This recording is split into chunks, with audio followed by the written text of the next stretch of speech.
the world trying to raise aid for those in suffering. Let's cross over to Geneva because we can speak to Leopoldo Lopez, who's a Venezuelan opposition leader who you're actually living in exile in Spain, but you're in Geneva to address the UN Human Rights Council about the ongoing difficulties in Venezuela. Leopoldo, let's touch base. You must be in touch with people in Venezuela. What are you hearing from those on the ground? Well, unfortunately, the devastation has been huge. It's an impact that yesterday when people woke up and saw the level of devastation, it's tremendous. The last earthquake in Venezuela was 50 years ago, and it was nowhere near the level of impact that these two earthquakes have had on Venezuela. We're talking about hundreds of buildings that have completely collapsed. There is no information about the number of people that have been killed or the number of people injured, but they are estimated on the thousands. So it's only hours after the impact of the earthquakes. People are in shock inside and outside Venezuela. And unfortunately, we are seeing a parallel collapse of the infrastructure and also of the incapacity of the state to provide timely rescue support for the people in the devastated areas. Is it your understanding, Leopoldo, that the difficulties that Venezuela has experienced under the previous leadership of Nicolas Maduro have made what is an incredibly difficult situation worse? Well, absolutely. It's a failed state. There has been a collapse of all institutions, and what people are seeing is the absence of the firefighters, the absence of civil protection, the absence of timely rescue missions. Fortunately, there is an opening to international support. Mexico has sent a quite large mission of support, El Salvador, and the United States as well. They are the first three international missions, but there are many others that are coming in the next hours. So we hope that this can bring some support to the current emergency situation. And of course, this is going to last for months. There is the emergency to save lives in the next days or 2 or 3 days, and then the reconstruction that will take a lot of efforts, not just from Venezuelans, but also from the international community. Leopoldo, what is your understanding as to the Venezuelan army? We're hearing about the international search and rescue teams that are coming in, but what is the Venezuelan army doing in terms of helping its own people? Well, so far there has been no massive deployment. There has been no images of the armed forces or any other institution in Venezuela deployed in the crisis areas.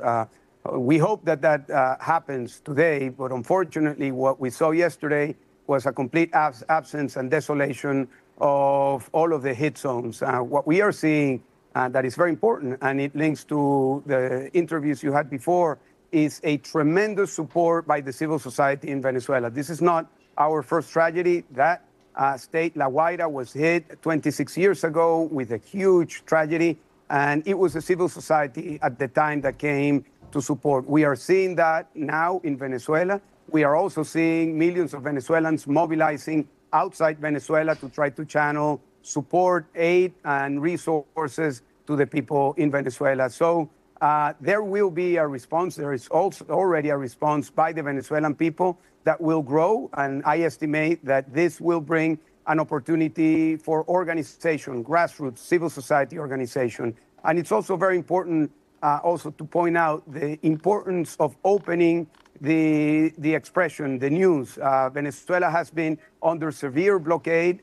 Fortunately, a day ago, X, that was banned until hours ago, was opened, but there are still many news portals that are closed. So one of the things that are required in an emergency situation is the opening of the information that needs to be timely, that requires the transparency of what is actually happening, so that people can respond in the best way possible.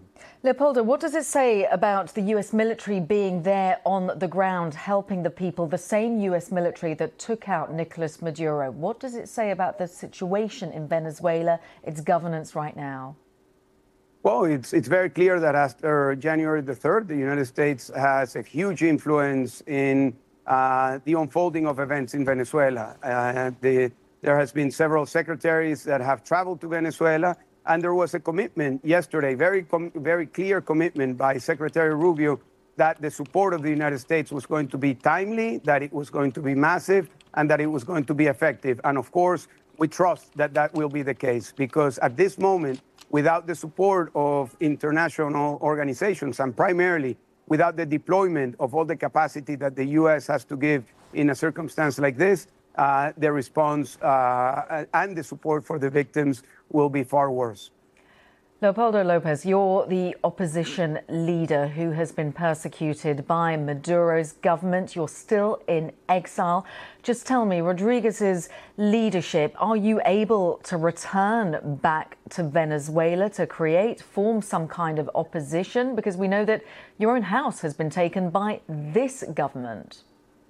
Well, not at this moment. There has been some individuals that have been able to return.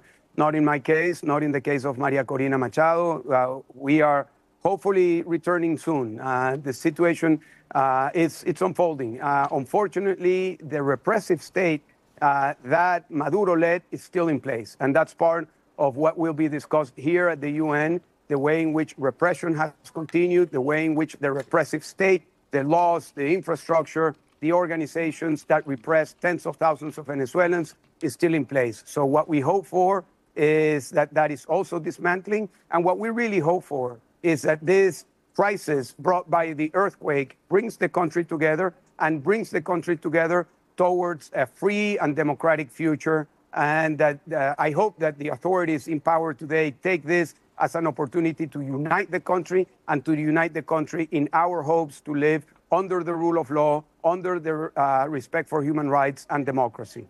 Leopoldo Lopez, Venezuelan opposition leader in exile at the UN Human Rights Council, addressing the council about the situation in Venezuela right now. Thank you so much for your time, and our condolences for the loss of so many of your fellow countrymen. Thank you.